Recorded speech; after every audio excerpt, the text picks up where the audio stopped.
17번 문제 볼게요. 밑줄진 개혁의 내용으로 옳은 것은이라고 나와 있는데 이게 시험일 기준 오답률 1위에 해당하는 내용이에요. 근현대사와 관련된 문제가 나오면 여러분들이 많이 어려워하는데 특히 어느 부분이 헷갈리는지 찾아보도록 하겠습니다. 맨 왼쪽에 선생님께서 이렇게 질문을 하고 있어요.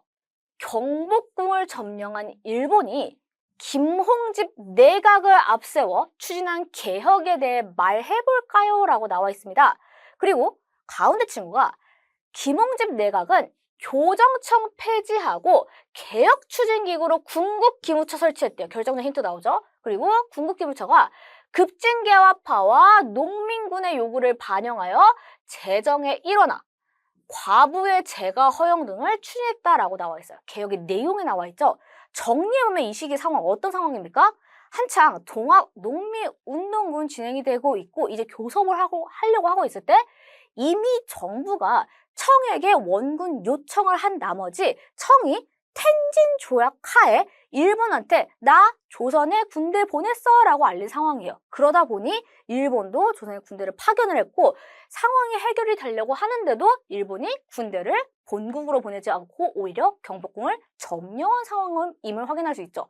그 상황 속에서 약간 일본의 압박하에서 이루어진 개혁이 뭡니까? 바로 갑, 오, 개혁인데 여기서 중요한 거. 우리가 이 파트 내신으로 풀 때 몇 차 갑오 개혁이 중요하다라고 했죠. 여러분, 개혁추진기구로 군국기무처를 설치해서 여기서 개혁을 한 시기는 몇 차 갑오입니까? 1차입니다.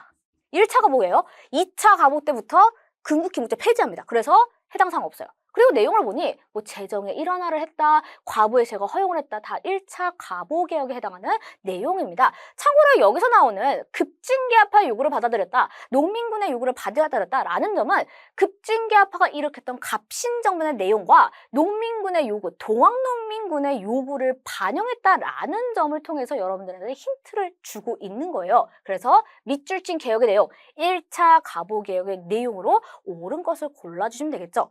1번부터 볼게요. 원수부를 설치했다라고 나와 있는데 원수부는 조선 고종 때 설치한 건 맞습니다.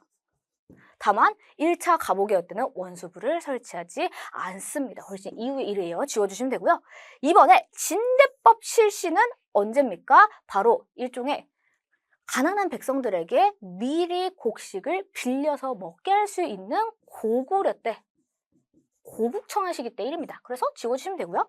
3번에 영정법 시행이 나와 있습니다. 영정법 시행은 조선의 인조 때 해당하는 내용입니다. 지워주시면 되고 4번에 신분제 폐지가 나오죠. 이게 바로 1차 갑오개혁 사회 파트의 내용이었습니다. 4번 정답. 마지막 5번 국자감 설립이 나옵니다. 국자감은 어느 나라의 교육기관? 고려의 교육기관이었습니다. 그래서 지워주시면 돼요. 17번의 정답은 4번이고 이 문제는 사실 다행히도 4번이 유일하게 갑오개혁과 관련된 내용이기 때문에 사실 이게 뭐 1차인지 2차인지 몰라도 되는 문제이긴 했어요. 4번 자체만 보면. 다만 내신에서는 이 문제가 훨씬 더 자세하게 나올 수 있기 때문에 최소한 1차, 2차 구별을 좀 해주셔야 됩니다. 특히 2차의 경우는 이제 사법과 관련된 분야로 많이 나올 수 있기 때문에 그 부분, 특히 나중에 등장하는 이제 광무개혁과 관련된 내용으로도 나올 수 있다는 점 기억을 해주시면 됩니다. 그래서 여러분들이 사실 이 부분을 기억을 해주셨다라면 풀 수 있는 문제였어요.